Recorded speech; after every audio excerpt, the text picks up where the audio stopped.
I have my final review for Celebration 2019 coming at you right now.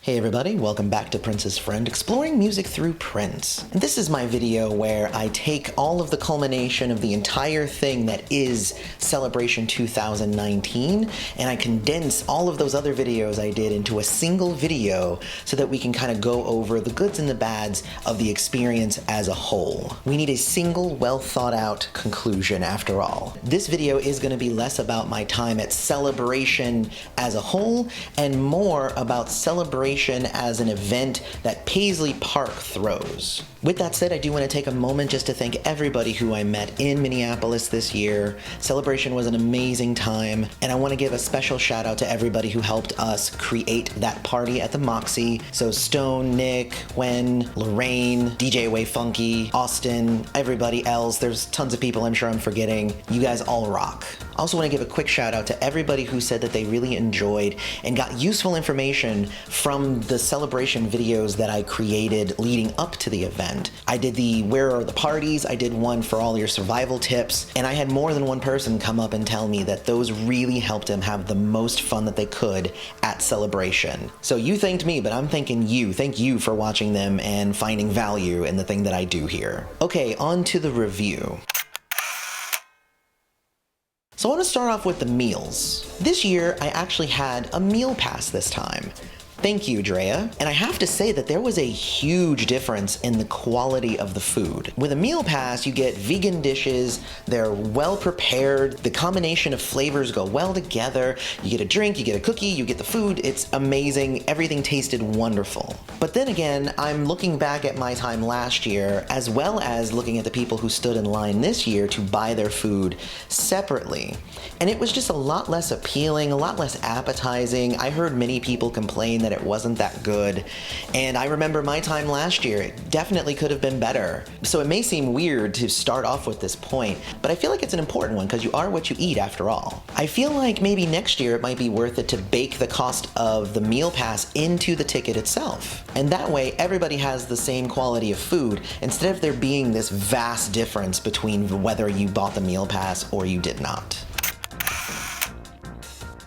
Second thing I'm going to touch on is the guides and security. This year's collection of security and guides were really great. It was nice to see some return faces that I met last year, but it was also great to meet some of the new people. Because I had been to Celebration before and I had already been on the tour and I had seen some of the stuff before, I took that time during my tours to talk with some of the employees, and they were more than willing to share their own stories and just kind of talk Prince with me. So everybody had a great smile. Everybody was very pleasant, and I enjoyed my time generally with all of the tour guides and security. Even when I thought security, I was like, oh, I'm sorry, I'll move on. They were like, no, dude, take your time, you know? So really, really cool people. Definitely thumbs up for anybody who's working at Paisley Park right now.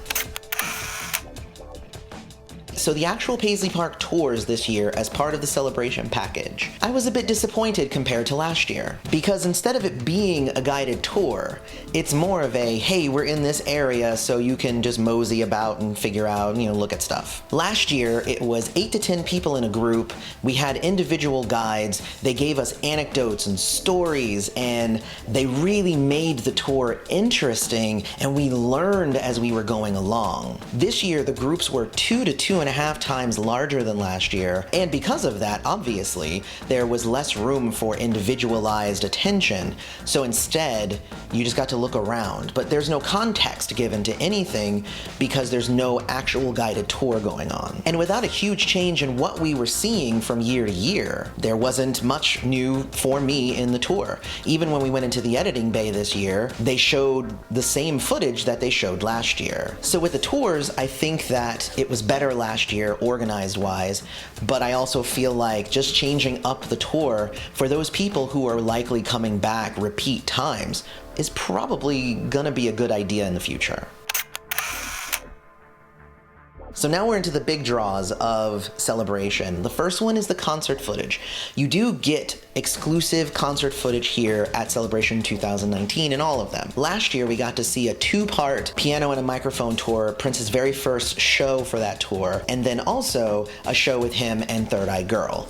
Really, really great. Blew me away. It was awesome. This year we got 4 videos, which was really cool. We got one for More Stay in the Time. We got a musicology tour. We got one of Prince and Third Eye Girl, which I believe was a repeat. And then we got one of Prince 21 Nights in London. All 4 shows were amazing, so there's no doubt about that. Hands down, no criticism of the shows themselves. Obviously, the repeat of the Prince and Third Eye Girl was a little bit less, but honestly, I didn't remember everything from last year, so it was like I was enjoying it for the first time. However, the musicology tour and the 21 Nights in London had, I think, too many similarities between each other to both be included during this weekend. That's just my own personal opinion, obviously. The reason that I find them to be too similar is that basically the first half of each set list is essentially the same collection of songs. Now, the second halves of those concerts were very, very different. In musicology, it was him with the acoustic guitar. For the 21 Nights in London, he goes into a bunch of songs that weren't out, obviously, when musicology was there. So there really was a vast difference in the second halves. But the first half was because Prince saw that this collection of songs was a really great way to start off a concert. He did it multiple times. Okay, that's fine.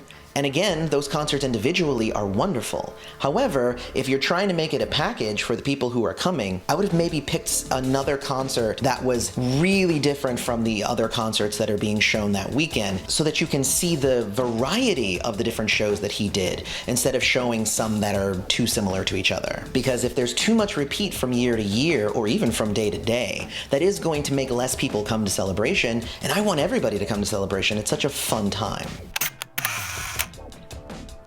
The second big draw were the panels with those special guests. They actually were really cool this year, but I feel like they were possibly just a bit unbalanced. For instance, the very first one was of Jesse Johnson, and his was less of a Q&A. He said he didn't want to take any questions, and it was more of an emotional outpouring of him and his relationship with Prince. Taken by itself, actually a really great time. I learned a lot about their relationship, and I found it very interesting. However, I felt like that was an immediate response to the controversy surrounding Jesse Johnson being a guest in the first place, and the comments that he had made that were leaked and all of that stuff. I feel like though if his comments hadn't been leaked, we would have possibly gotten a completely different type of Q&A panel situation there. And honestly, it feels like a missed opportunity, especially if there were people there who had no clue about the controversy and were just coming into this fresh. Then all of a sudden, you're just talking about your terrible relationship with Prince, and yeah, I can slightly be off-putting. I saw a lot of comments that people were put off by that,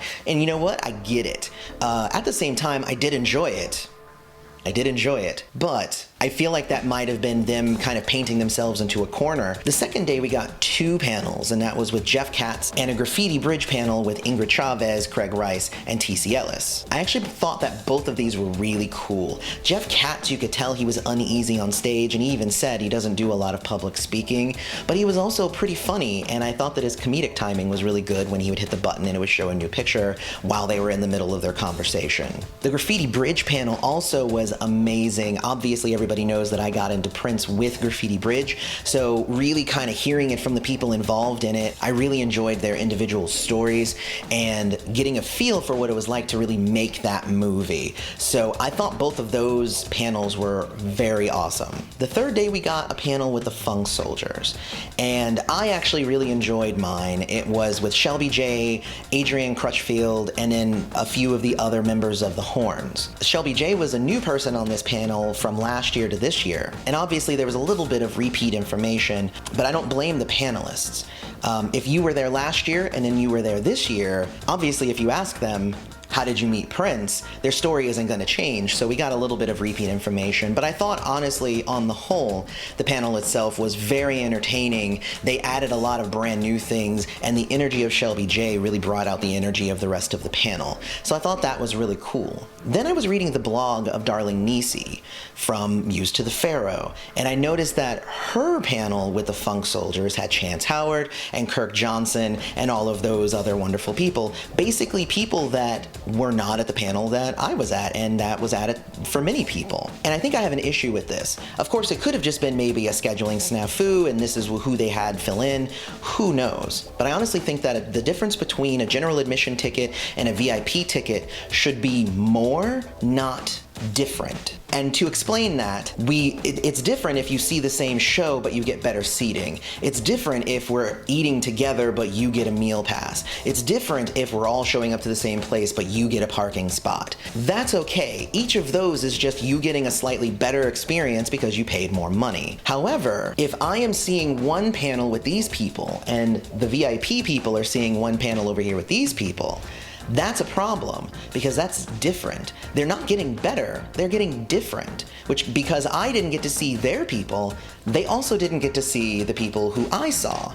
So really, we're getting mixed experiences here. And I feel like everybody should get the same experience, even if the VIPs is slightly better. They can get more, but they shouldn't get different. Hopefully that makes sense. On day 4, there was the panel with the Revolution, and I really enjoyed this panel. I won't belabor this with a bunch of repeat information.